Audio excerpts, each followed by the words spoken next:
After running a prestigious medical lab for 15 years, I was blamed for a grant error and dismissed. Your negligence cost us millions, the director announced to the team. I cleared my desk without defending myself.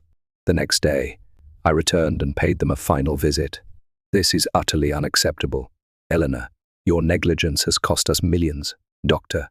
Malcolm Whitner's voice boomed through the conference room, bouncing off the sterile white walls and making several of my colleagues flinch. I sat frozen in my chair, feeling the weight of 24 pairs of eyes boring into me.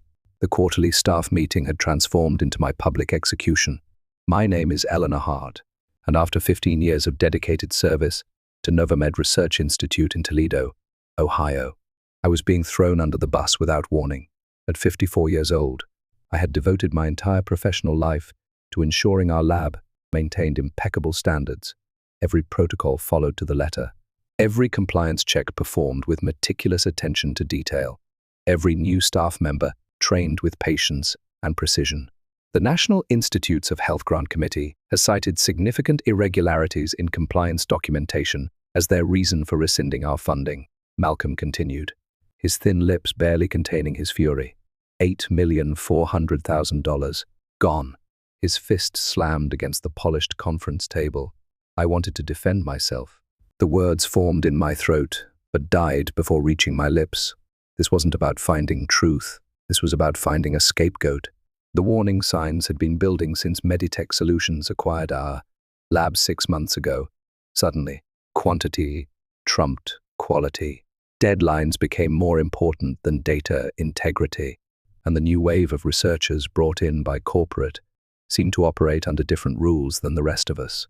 Due to these compliance failures tied to our recent grant loss, Eleanor Hart is no longer with the company, Malcolm announced with clinical detachment. Her office will be cleared by the end of the day. Without a word, I rose from my seat, straightened my navy blue blazer, the same one I'd worn on my first day at Novamed, and walked out. My footsteps echoed down the hallway toward my office as whispers erupted behind me. Dr. Erin Glass, one of Meditech's star recruits, caught my eye as I passed the open lab. She quickly looked away, her face blushing slightly. That small reaction confirmed what I had suspected for weeks, but couldn't prove until now. That is, I had followed protocol and documented everything, including things they obviously didn't think I would notice. My work wasn't just in the official systems. I kept my own parallel records, call it professional paranoia, or just good sense, but I'd maintained a private ledger of every deviation from standard procedure I'd observed since the merger. It was time to put those records to use. Over the years, I had witnessed the rise and fall of many promising researchers. Some crumbled under the pressure of publication deadlines. Others were seduced by the allure of groundbreaking results, cutting corners to achieve them. But I had always been the constant, the guardian of integrity in our lab, the one who ensured our science remained beyond reproach. I began at Novamed when it was still a small, independent research facility specializing in autoimmune disorders. Back then, we celebrated each small discovery with genuine excitement. Our founder, Dr. Ella Novak, insisted that good science couldn't be rushed. Patience produces precision, she would say, adjusting her spectacles as she reviewed our findings. When Dr. Novak retired 5 years ago, things began to change. The new leadership was more focused on securing grants and patents than on methodical research. Then came the merger with Meditech Solutions, a corporate behemoth with deep pockets and shallow scientific principles. I cleared my desk methodically, placing 15 years of accomplishments into a cardboard box, photographs of lab teams long since dispersed, awards for excellence in laboratory management, the handwritten note from Dr. Novak thanking me for my unwavering dedication to the truth. Eleanor, do you need any help? I looked up to see Thomas Reynolds, a young lab technician I had trained 3 years ago. His expression was a mixture of concern and discomfort. Thank you, Thomas, but I'm almost finished. I offered him a reassuring smile. Just make sure you keep detailed records of everything you do, especially when it involves the chemical storage logs. His eyes widened slightly. Is that what this is about? The chemical logs? Among other things, I replied carefully. Just protect yourself, Thomas. And remember what I taught you about protocol documentation. After he left, I unlocked my bottom drawer and removed a plain black notebook, my personal ledger. Inside were dates, times, and observations that contradicted the official records, particularly those concerning Dr. Glass's accelerated trials and the suspicious amendments to chemical storage documentation. I slipped the notebook into my bag and took one last look around the office that had been my professional home for a decade and a half, the potted aloe plant by the window, the periodic table poster with my handwritten notes in the margins, the view of the parking lot where I had watched the seasons change through countless late nights and early mornings. At the door, I turned out the light and whispered a quiet goodbye to the place that had defined so much of who I was, or rather, who I had been. That evening, I sat at my kitchen table, the contents of my personal ledger spread before me like evidence at a crime scene. Pages of notes, screenshots, printed and dated copies of emails that contradicted official records. A timeline emerged, showing precisely when the integrity of our research began to falter. It started 3 months ago when Dr. Glass initiated a new trial protocol for an experimental arthritis treatment. According to standard procedure, certain chemicals required specialized containment and could only be used in specific quantities over controlled time periods. But the official log showed impossibly short intervals between usage, a clear violation of safety protocols. When I questioned this, I was told by Malcolm that Dr. Glass had approval for an accelerated timeline. No further explanation was offered. Then came the missing data points in our trial results. Gaps that were conveniently filled later with numbers that looked too perfect. When I raised concerns about statistical anomalies, I was reminded that Meditech had different analytical standards and that I should focus on operations, not analysis. The final piece clicked when I pulled up my security access logs. On 3 separate occasions, my credentials had been used to approve documentation changes during hours. I wasn't even in the building. Someone had used my authorization to validate modifications to critical compliance documents, documents now being used to blame me for the lost grant. My hands trembled as anger and betrayal washed over me. For 15 years, I had maintained an unblemished record. I had trained dozens of scientists in proper laboratory procedure. I had been the backbone of Novamed's reputation for excellence, and they had discarded me without a second thought. My phone buzzed with a text message from Thomas. Everyone's in shock. They're already interviewing replacements for you. Glass seems nervous. Good, I thought. She should be nervous. I took a deep breath and opened my laptop with methodical precision. I began organizing the evidence. First, a detailed letter to the Institutional Ethics Board outlining the falsified data and naming those responsible. Then, a comprehensive report for the Occupational Safety and Health Administration, complete with time-stamped screenshots showing the chemical storage violations. As I worked, a sense of calm replaced my initial anger. This wasn't about revenge. It was about truth. It was about ensuring that scientific integrity wasn't sacrificed on the altar of corporate profits. By midnight, both documents were complete, ready to be sent the following morning. I closed my laptop and walked to the window, looking out at the quiet Toledo street. Tomorrow would change everything, not just for me, but for Novamed and Meditech as well. Before heading to bed, I laid out my clothes for the morning, the same navy blue blazer I'd worn on my first day and again on what they thought was my last. But I would have one final visit to make, one final duty to perform as the guardian of truth I had always strived to be. Morning light filtered through my kitchen blinds as I sipped coffee and reviewed my documents one last time. Each allegation was backed by evidence. Each claim could be independently verified. I had been meticulous. It was who I was. After all, I sent both emails within minutes of each other, first to the ethics board, then to OSHA. The weight that lifted from my shoulders was immediate and profound. Whatever happened next, the truth was out. My phone rang almost immediately. The caller ID showed Novamed. I let it go to voicemail. Then another call, Malcolm's personal number. I silenced that too. I didn't need to hear their excuses or threats. The evidence would speak for itself. I dressed carefully, sliding my arms into the sleeves of my blazer with deliberate movements. In my bag, I placed a sealed envelope containing printed copies of everything I had sent electronically. Then I drove to the laboratory one last time. The receptionist looked startled when I walked in. Miss Hart. We were told I'm just dropping something off.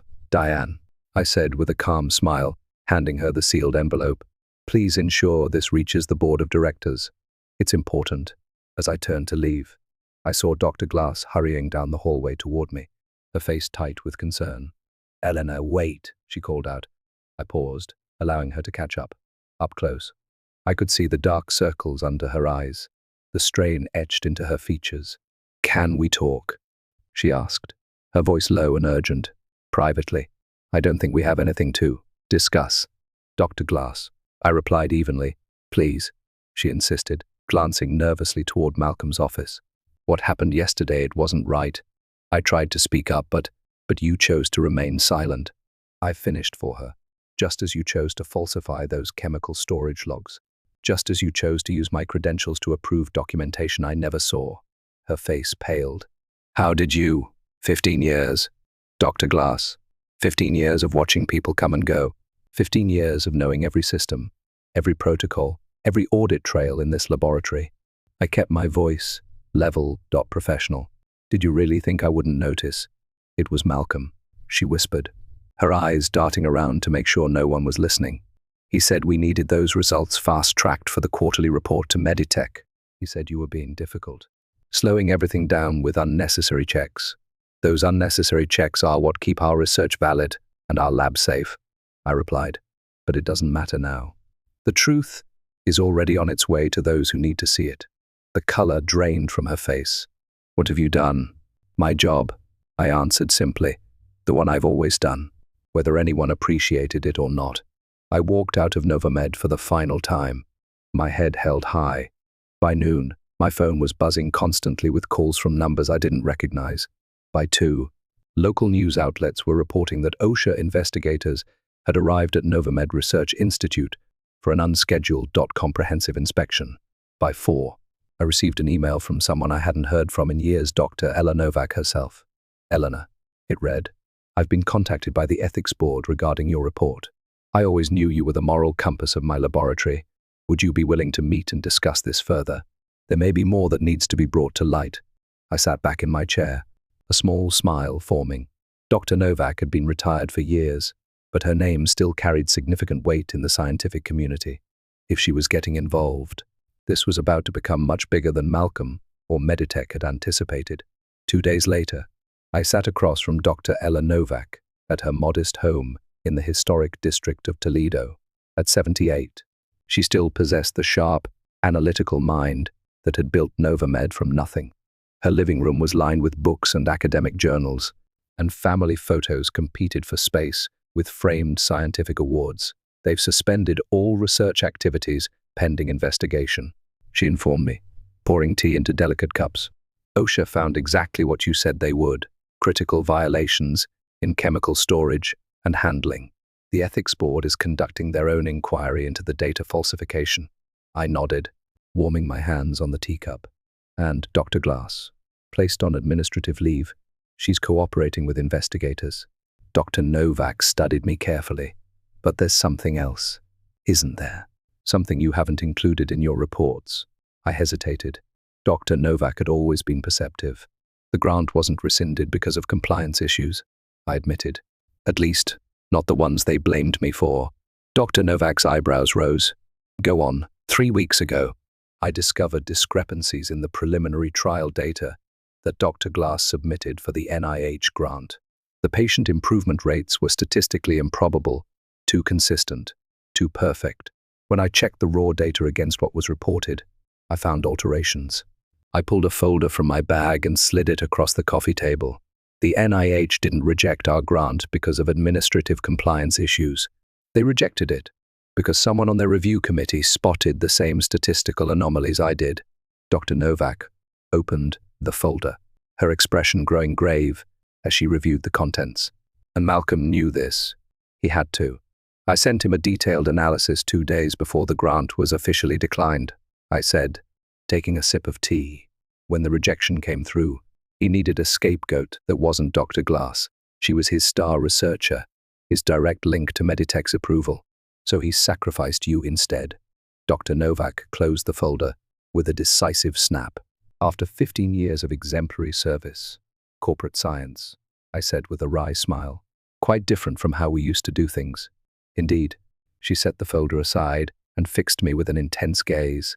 Eleanor, I'm assembling an independent review committee. Several colleagues from my days at the university have agreed to help. With your documentation and testimony, we can ensure that appropriate action is taken. Just then, my phone buzzed with an incoming email. I glanced at it and felt a jolt of surprise. It's from the National Institutes of Health Office of Research Integrity, I said, scanning the message. They're requesting a formal interview regarding the grant application and subsequent events at Novamed. Dr. Novak nodded sagely. The dominoes are falling. Once one oversight body gets involved, others typically follow. She leaned forward. Eleanor, I want you to know something. What you've done, standing up for scientific integrity at great personal cost, is the very essence of what Novamed was founded upon.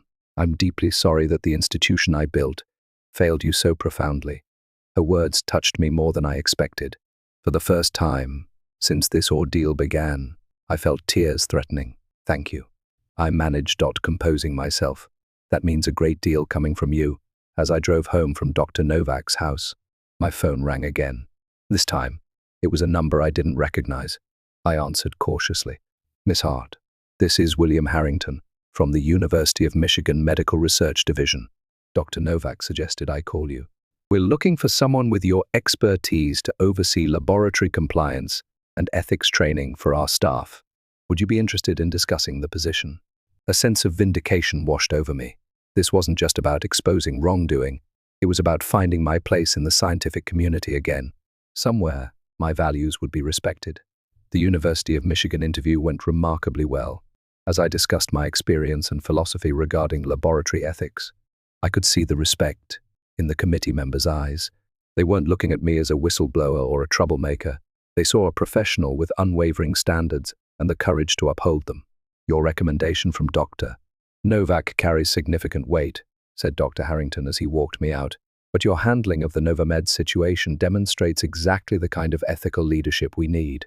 I left with a formal job offer, Director of Research Integrity and Compliance Training. The position would allow me to develop protocols and train researchers across multiple departments, ensuring that scientific ethics remain paramount throughout the university's research programs. Meanwhile, the situation at Novamed continued to unravel. Local news outlets reported that OSHA had issued citations for 27 violations, including several classified as serious. The resulting fines exceeded $300,000, but the damage to Novamed's reputation was far more costly. Dr. Glass had apparently broken under questioning, admitting to falsifying data at Malcolm's direction. She provided investigators with emails and recorded conversations that corroborated my evidence and extended the trail of deception further up the corporate ladder to Meditech executives. 1 week after my visit to Dr. Novak, I received a call from an unexpected source, the board chairman of Novamed, Miss Hart. This is Harold Winthrop, came the grave voice. I wonder if you might be willing to meet with the board. We're conducting an internal investigation parallel to the regulatory inquiries, and your insights would be invaluable. My first instinct was to refuse. They had allowed me to be publicly humiliated and dismissed without due process. But then I considered Dr. Novak's ongoing efforts to salvage the research institution she had built.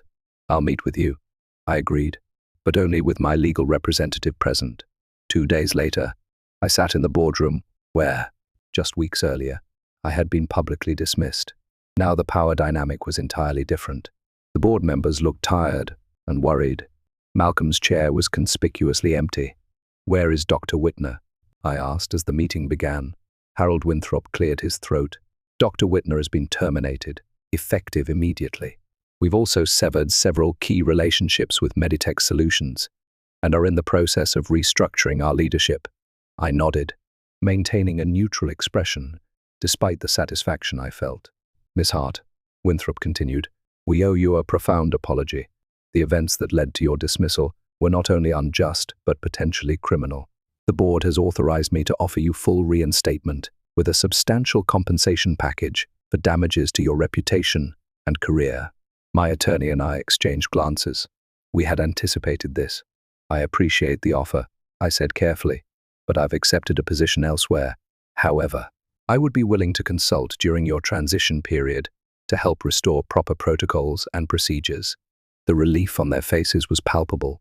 They needed someone who understood the systems, someone who could help rebuild the laboratory's shattered credibility. We negotiated terms that included a public apology and retraction of all allegations against me. As we left the meeting, my attorney smiled. That went even better than expected. They're desperate, I replied. The NIH has suspended all their current grants pending review. Without proper certification and compliance, they'll lose everything. That evening, I received a text message from Thomas. They announced everything at an all-staff meeting today. Malcolm's gone. Glass is gone. And they said you were right all along. Several people applauded. Wish you could have seen it. I smiled at the message but didn't reply immediately. Instead, I opened my laptop and began drafting a comprehensive transition plan for Novamed, my final contribution to the laboratory. I had served faithfully for 15 years. Sometimes, I reflected, the most powerful form of redemption isn't about getting even. It's about helping rebuild what was broken, but on better foundations. The congressional hearing wasn't something I had anticipated when I first sent those emails to the ethics board and OSHA. Yet here I was, 6 months later, seated before the House Committee on Science, Space, and Technology, preparing to testify about research integrity in privately funded laboratories. Malcolm and 3 Meditech executives sat at a separate table, their faces grim. They had already faced federal charges for fraud relating to grant applications. Now they faced public scrutiny for the culture of deception they had fostered.